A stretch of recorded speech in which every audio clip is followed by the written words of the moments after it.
It really is the watershed question.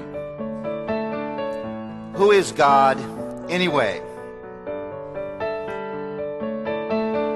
It's right for us to think about this question in the middle of this service of celebration and worship where we remember who God is, remember what He has done, we remember the grace of His Son. Because you would recognize it is surely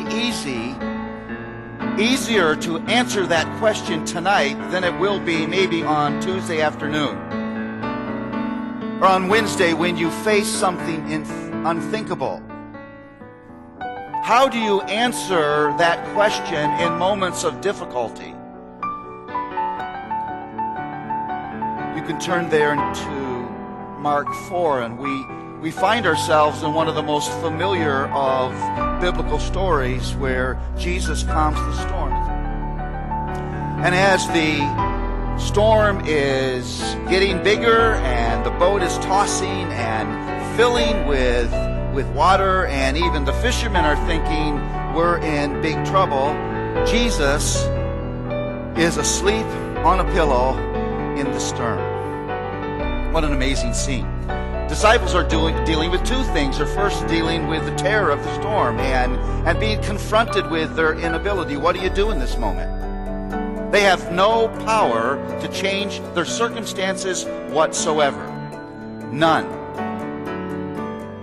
Well, maybe they can bail fast, hope that the boat will not take enough water to sink. But they're not only dealing with that, they're dealing with this unexpected response of the Messiah. How could He be sleeping at this moment? What kind of response is this? These are the men who have forsaken all to follow Christ. You think in this moment of difficulty, He'd be paying attention. And the disciples ask this question as they awaken the Messiah. Teacher, do you not care that we are perishing? Now you have to understand this, that fear is by its very nature an interpretation of life. Maybe though you are a person, your life is characterized by way more worry than any believer should ever have. Given your confessions, even this evening, that worry doesn't make sense. Maybe your pattern is to play endlessly the what-ifs. And your what-ifism is the way that you try to reach peace. If you can figure out how everything is going to work out and happen, maybe you will find rest. Well, Christ's response in this moment is a double rebuke. First, He rebukes the elements of nature. Verse 39 says, He awoke and rebuked the wind and said to the sea, Peace, be still. It is an amazing thing. It's Christ speaking to the elements personally. It has the feel of a master commanding his servants, and that's exactly what's happening. This is the ruler of nature. This is Lord Creator. This is Christ.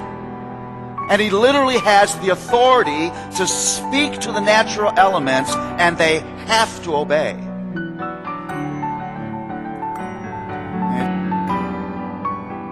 And how foolish it makes our fears seem when we say, this is the Lord, this is the one who has invited us into personal relationship with Him. This is the one who said He will never leave us or forsake us. This is the one who said, I am with you always. This one of this power.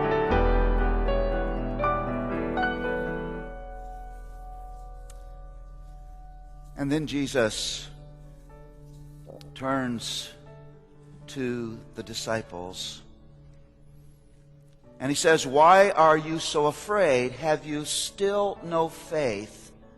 And they were filled with great fear and said to one another, "Who then is this that even the wind and the sea obey him?"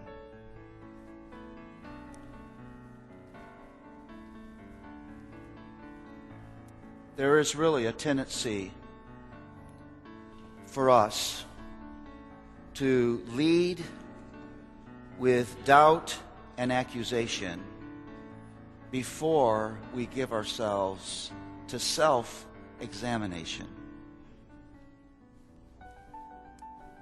And then the passage says, and they were filled with great fear.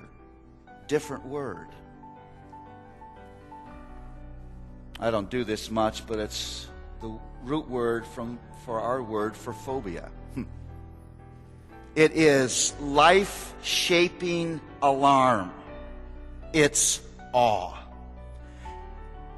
And I think there is a significant principle here. It's only fear that has the power to defeat fear. It's only when fear of God, a deep, glorious, Christ-given, grace-driven awe of God is the central principle of my heart, that I will be free from the kinds of fears that so often greet us. The fact of the matter is, life is bigger than us. We will be in many situations that are beyond our strength and beyond our wisdom. And it's only in those moments that our heart will have rest if we fear God above all else, if we are taken up by the glory of His power and His love and His grace and His wisdom and His presence. Only that deep awe of God, only that fear has the power to defeat all those other fears that would stop you and paralyze you. What is faith? Faith is carrying with you such a deeply rooted fear of God that you have hope and courage in situations where you would have once been afraid. Faith is carrying with you such a deeply rooted fear of God that you have hope and courage in situations where you would have once been afraid.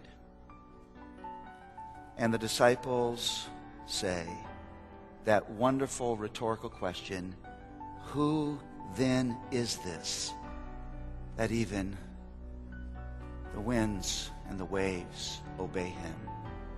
He is the Lord.